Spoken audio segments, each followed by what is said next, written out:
Hello, everybody. So, today in this session, we are going to discuss a novel, Remembering Babylon, written by David Malouf.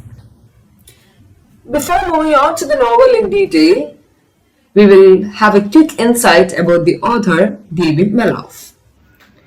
David Malouf is an Australian author, a poet, and an essayist born on March 20th, 1934 in Queensland, Australia.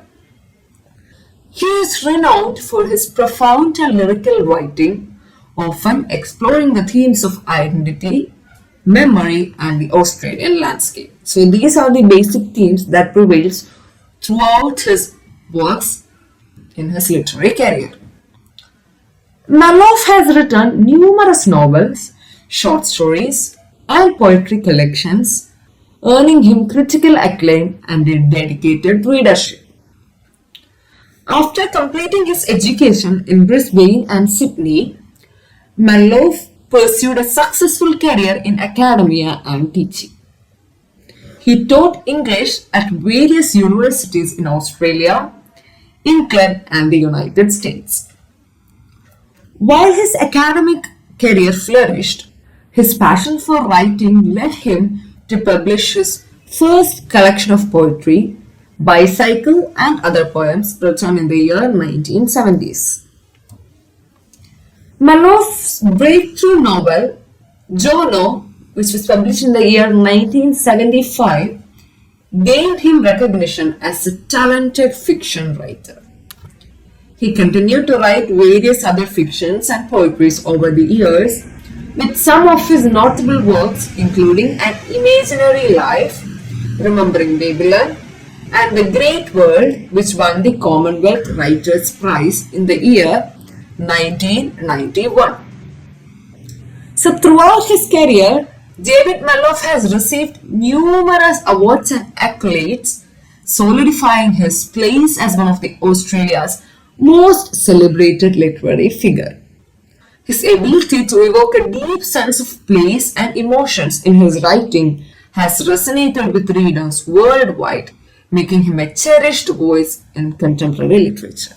So, Remembering Babylon is a part of the World Literature paper, and it is an Australian work. And the title Remembering Babylon is a novel written by David Malouf, which was published in the year 1993. So the title Babylon refers to the historical context of Babylon, which is an ancient city with rich cultural and symbolic significance. So the title Babylon is the name of an ancient city which has its own cultural heritage and rich and symbolic significance. So in the novel Remembering Babylon, the remembering Babylon symbolizes the encounter of two vastly different worlds. The Babylon symbolizes the two vastly different worlds. One is the European settlers and the other is the indigenous Australians. Indigenous is the native Australians in the early 19th century. So it is of the two groups, the Europeans, settlers, and the indigenous Australians. So the memory of the Babylon serves as a reminder of the cultural clashes, the misunderstandings, and the tensions that arose during the colonial period. So it is about the cultural clashes or the misunderstandings and the tensions that was prevailed during that colonial period. Moreover, the term remembering suggests the act of recalling and reflecting on the history and the past, which is an important aspect of this particular story. The characters grapple with the complexities of their shared history and their identities in the midst of cultural conflict and colonization. Babylon and Babel. The book's title is a reference to the biblical Tower of Babel.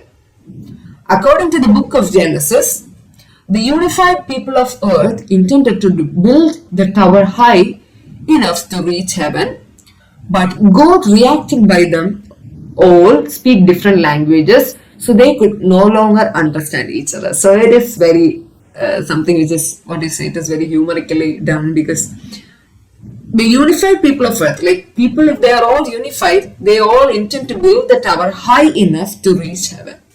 So if everybody is speaking the same language, and if everybody is unified in their culture, and if they are all unified in their language and all, they will build a high tower enough to reach the heaven. So for that reason, God decided to make them all speak different languages so that they won't be understanding each other. So all culture or all place will be different from each other, so they could not, comprehend each other's language. The title hints at the importance of language in the novel and its role in the divide between the white settlers and the Aboriginal people. So now we will move to the background of this novel. In 1788, England established a penal colony in Sydney Cove after James Cook claimed Australia's eastern coast, transporting 1,500 civilians, prisoners and soldiers to act as settlers. So this arrival of the white foreigners decimated the Australian native Aboriginal population, wiping out an estimated 90% of the country's native people, one of 2 children due to disease, loss of critical territory and violent altercations. So as their numbers dwindled and the settlers from the Commonwealth of England, including Scotland, where the McClovers in Remembering Babylon emigrate from continued to arrive, and many of the 250 languages spoken by the Aboriginal Australians were lost, and along with them their cultures, and which was passed down orally, were also lost.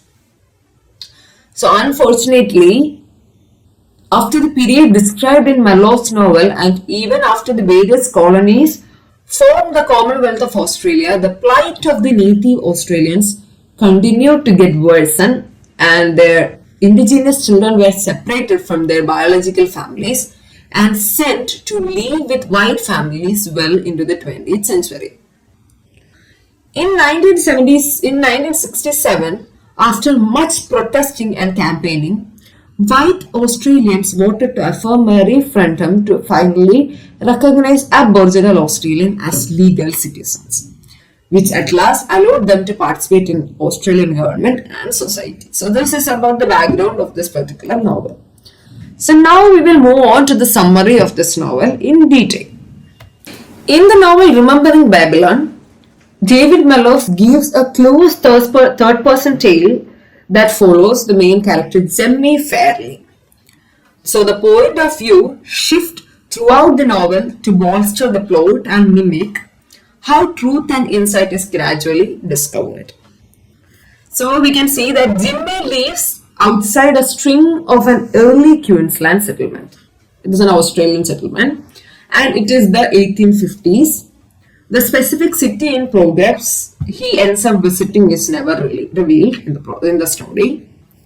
So as a young boy, he fell off a ship and into the ocean. He was rescued by the Aboriginal tribes in the Queensland. Now we can see 16 years have passed when Jimmy living with the Aboriginals, when he chooses to leave the bush to reconnect with other Europeans. So now he wants to reconnect with the other Europeans. The narrator describes the different attitudes and the feelings the Aboriginals and the incoming Australians have towards the land. The Aboriginals feel incorporated in the landscape. The UK settlers feel distrustful of it and therefore need to subjugate and control it. Jemmy first meets a group of boys around his own age. Led by a 12-year-old Lachlan Beatty, the boys are entertaining themselves in the Australian bush by pretending to hunt for wolves. Then we can see when the boys first encounter Jemmy, they are shocked by his sun-tanned skin and fried white hair, that they think that he is an albino-looking native person. It doesn't help that Jimmy, who is now a young man, only recalls a few phrases of English. Although he is a European, he is only recalling only a few phrases in English. So afraid of Jimmy's mysterious presence, the Lachlan grabs a stick and points it at Jimmy, and he claims it as a gun, and Jimmy, recognizing the gesture of violence, suddenly surrenders. So here we can see the two girls and one boy, Lachlan and DT, were playing, and they met a man, skinny and strange, with a blue cloth tied around the waist. And Lachlan aims the pretend rifle at this Jemmy, and Jemmy says that, "Do not shoot, I am a British object." He's a white man who talks in the Aboriginal language. He has a hobbling limp. So they take him to his settlement, a sparse and isolated settlement with a no of family-owned properties, a single store, a bare post office, and a shack that act as a pub. So there are a number of family-owned such kind of properties and all, and they are 12 miles away from the nearest town. So Janet McClover wonders why Lachlan is behaving very strangely. Her mother Ellen says that he is like an actor on stage, and her father cuffs him to get him out of the fantasy of power. So this Lachlan was actively acting in the fantasy of power. So Janet also claims to seeing the man along with Lachlan. The man came from lands to the north that are unexplored, foreign and hostile. The settlers starts thinking about the threatening presence of the Aboriginals roaming around the borders. So the men who are there are deeply suspicious of this Jemmy Fairley who has come into their settlement. So they fear that this Jemmy was an Aboriginal spy scouting out their camp to report back to his people weaknesses in their own defense system. So in conversations the men have with themselves, Malouf also shows that Jemmy is a threat to qualities they thought were permanent, like civilization, language, and race. When some people spot Jemmy talking with two Aboriginals, rumors circulate that Jemmy is definitely a spy. More settlers grow to dislike him, referring to him as a white black. The man, then we can see, they usually remove their presence by using shotgun during daytimes, but they are not sure about what they would do if they come at night. Then Jemmy Fairley as a black-white man. Jemmy lived with the Aboriginal Australians for 16 years, before which he was aboard a ship until he was thrown overboard. Lachlan is adept at interpreting Jimmy's signs. He feels the power as he becomes the interpreter. So then we can see Jimmy starts remembering the English language, and Jimmy does have some supporters there. There is a Scottish farmer called Jock McClover who is a supporter of Jimmy. And then we can see another man like Abbott who starts interviewing Jimmy. But Abbott doesn't like to be considered as a mere clerk, so he intentionally mistranslates what Jimmy is trying to say. Jimmy is amused at the written representation of English and wants to keep it as he thinks it will help him to be complete. 16 years back, Jimmy wakes up on a beach. He is unsure of where he is. That Aboriginals finds him and takes him to the camp. They gave him food and water. He makes silly faces at the people which makes them laugh. He follows the Aboriginals and establishes on the outskirts of their camp. Jimmy learns the language and the ways of the people, but he forgets his memories in language. His home memories is a European or the English language and all. And after many years, he is accepted in the tribe but are restricted from some things, including women. Jimmy wants to know more about them, so he goes to the place where he sees a lot of things which remind him of his earlier life. Now we can see that Jimmy is taken in by the McClover family. He cannot keep up with the task assigned to him, but he wishes to girl to forage and Lachlan to hunt. When they are in public, Lashlin swaggers, but in private, Lashlin is affectionate towards Jimmy. So we can see Lashlin, who is in front of everybody, who is very rude to Jimmy, but while in private, he is very affectionate towards him. Janet stares at him and enjoys being seen by her. He also feels affection for Ellen as a motherly figure. So he wants to flee when he is in the presence of Jock. The other settlers treat Jimmy with open hospitality or hostility, fearing that some are very afraid of Jimmy, like he will be doing some kind of bad things to them. Whereas some can recognize Jimmy, who is a mentally deficient man, whereas there are certain people who defend Jimmy. There is a recent rumor that 19 white people were killed by the Aboriginal people at another settlements, and the settlers fear being overwhelmed. Two Aboriginals talk to Jimmy, and the fear of Aboriginal is shown through the warnings given to the McClover family. He is visited by two Aboriginal men in the middle of an afternoon, who speaks with him for a few minutes and then leave.